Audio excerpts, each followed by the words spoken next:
বাংলার মাটিতে এমন কিছু জায়গা আছে যেখানে পা রাখলেই মনে হয় এখানে শুধু ইট পাথর নয়, এখানে বাস করে এক অদৃশ্য শক্তি। আজ আমরা যাব তেমনই এক পবিত্র স্থানে, রাজবল্লভী মায়ের মন্দিরে। এক মন্দির যার সঙ্গে জড়িয়ে আছে রাজাদের ইতিহাস, স্বপ্নাদেশ, অলৌকিক ঘটনা আর অগণিত মানুষের অটুট বিশ্বাস। আজ থেকে কয়েকশো বছর আগে এই অঞ্চলে শাসন করতেন এক প্রভাবশালী রাজা। তিনি ছিলেন সাহসী, যোদ্ধা এবং দেবী শক্তির একনিষ্ঠ ভক্ত।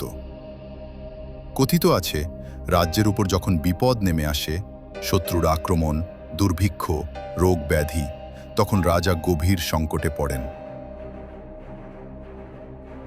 ঠিক সেই সময় এক অমাবস্যার রাতে রাজা স্বপ্নে দেখেন এক অপরূপা দেবী মূর্তি। দেবী তাকে বলেন, ভয় পেও না, আমাকে এই স্থানে প্রতিষ্ঠা করো, আমি তোমার রাজ্যকে রক্ষা করব। ঘুম ভেঙে রাজা বুঝতে পারেন এ স্বপ্ন সাধারণ নয়, এ ছিল দেবীর আদেশ।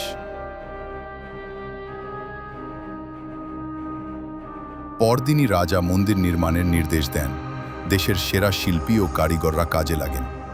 কিন্তু কাজ যত এগোতে থাকে ততই ঘটতে থাকে অদ্ভুত সব ঘটনা। রাতে কাজ অসম্পূর্ণ থাকলে সকালে দেখা যেত কিছু অংশ যেন নিজে থেকেই সম্পূর্ণ হয়ে গেছে। সবচেয়ে আশ্চর্য ঘটনা ঘটে মূর্তির চোখ আঁকার সময়। চোখ আঁকার মুহূর্তে হঠাৎ আকাশ কালো হয়ে আসে, প্রবল ঝড় ওঠে, চারদিকে অন্ধকার নেমে আসে, আর যখন সব শান্ত হয় দেখা যায় মায়ের চোখ যেন জীবন্ত। অনেকেই বলেন সেই মুহূর্ত থেকেই দেবী এখানে জাগ্রত রূপে বিরাজমান। অনেকের প্রশ্ন, দেবীর নাম কেন রাজবল্লভী মা? লোককথা অনুযায়ী রাজা দেবীকে নিজের কন্যার মতো ভালোবাসতেন। রাজ্যের মানুষও দেবীকে দেখতেন রাজ পরিবারের রক্ষাকর্ত্রী হিসেবে, তাই দেবী হয়ে ওঠেন রাজের প্রিয় রাজবল্লভী মা। এই নামেই আজও পূজিত হন তিনি। স্থানীয় ভক্তদের বিশ্বাস অনুযায়ী বহু নিঃসন্তান দম্পতি এখানে সন্তান লাভ করেছেন, কঠিন রোগ থেকে আরোগ্য পেয়েছেন। অনেকে মামলা মোকদ্দমা, শত্রু ভয় থেকে মুক্তি পেয়েছেন। আজও শোনা যায় রাতের গভীরে কেউ কেউ মন্দিরের ভিতর ঘণ্টাধ্বনি শুনেছেন যখন সেখানে কেউ ছিল না। বিশ্বাস করা হয় মা নিজেই তখন উপস্থিত থাকেন।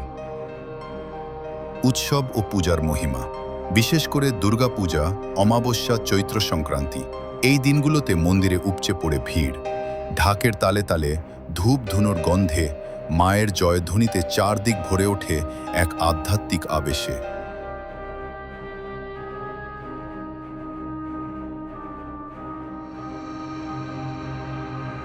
রাজবল্লভী মায়ের মন্দির শুধু একটি ধর্মীয় স্থান নয়, এটি অসহায়ের আশ্রয়, বিশ্বাসের ভরসা ভাঙা, মন জোড়া লাগানোর জায়গা।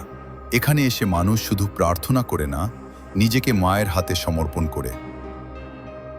হয়তো ইতিহাসের পাতায় সব কথা লেখা নেই, কিন্তু মানুষের বিশ্বাসই এই মন্দিরের সবচেয়ে বড় প্রমাণ।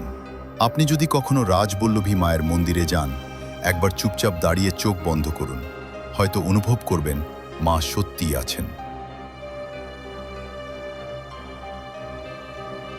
আপনার যদি ভিডিওটি ভালো লেগে থাকে, লাইক করুন, শেয়ার করুন, আর এমন আরও ইতিহাস ও রহস্যভিত্তিক ভিডিও পেতে চ্যানেলটি সাবস্ক্রাইব করুন। জয় মা রাজবল্লভী।